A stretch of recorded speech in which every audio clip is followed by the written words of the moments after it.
చేసుకుంటూనే ఉండాలి. అంతేగాని నేను ఆ రోజున అయిపోయింది నా డిగ్రీ, నాకంటే పెద్ద పుడింగ్ ఎవరూ లేరు అనుకుంటే అంతకంటే వెర్రివేదంగళపై ఎవరూ లేరు.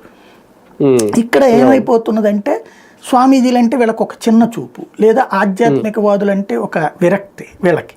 కాబట్టి వాళ్ళని ఆడ చెప్పేది ఏంది, మనం చెప్పగలం కదా అనేసి ఏందయ్యా వీళ్ళు చెప్పేది ఏంటంటే ఇన్ని కోట్ల మంది వచ్చారు, ఇన్ని బస్సుల్లో వచ్చారు, ఇంత రైళ్లలో వచ్చారు, ఇదే తప్పించి ఆధ్యాత్మికత లేదా అఘోరా ఏంటి, ఇవాళ అసలు సోషల్ మీడియా రాకపోతే అది కూడా తెలియదేమో. నాగసాధు అఘోరా అంటే ఎవరు, ఇవన్నీ కూడా అప్పట్లో చివరికి ఆ BBC వర్డ్ రాసినట్టు బూడిద రాసుకుని స్నానాలు చేసేటటువంటి వాళ్ళు, ఒంటి మీద బట్టలు లేకుండా స్నానాలు చేసేవాళ్ళు అని రాశాడు.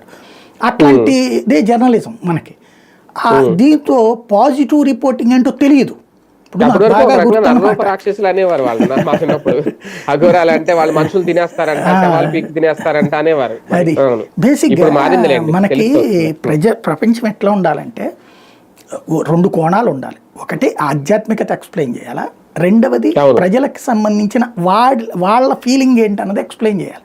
ఇప్పుడు నేను కవర్ చేశా, పుష్కరాలకు కవర్ చేశా, నేను 2 సార్లు పుష్కరాలు కవర్ చేశాను. అదే సందర్భంలో దసరా నవరాత్రికి ఇది కవర్ చేసేటప్పుడు నా కాన్సెప్ట్, నా పర్సెప్షన్ ఎట్లుండేదంటే, ఫర్ ఎగ్జాంపుల్ విజయవాడ దసరా శరన్నవరాత్రులు లేకపోతే తిరుమలలో బ్రహ్మోత్సవాలు చేసేటప్పుడు మొదటి పొద్దున పూట్ల బులెటిన్స్ అన్నీ కూడా సదరు పంతులు గారులతో, అర్చకులతో, లేకపోతే స్వామీజీలతో ఆ వ్యవహారానికి సంబంధించి ఆ రోజు ఏం జరుగుతుంది, ఆ రోజు దాని విశిష్టత ఏంటి, అది ఎక్స్ప్లెయిన్ చేసేది పొద్దున పూట్ల బిగించేసేవాడిని 6 గంటలకి, 7 గంటలకి, 8 గంటలు.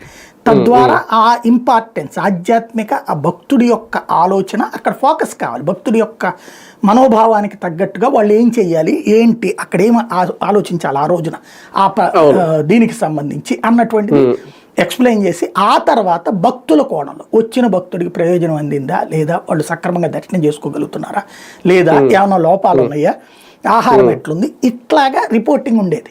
అంటే నా ఆలోచన ఎంతసేపటికి కూడా భక్తుడు ప్లస్ ఆ పండగ యొక్క కోణం ప్రజలకి వెళ్ళాలి అనేటటువంటి కోణంలో ఉండేది. నెగిటివ్ ఉన్నప్పుడు నెగిటివ్ వేస్తాం, అందులో ఇదేం లేదు. అయితే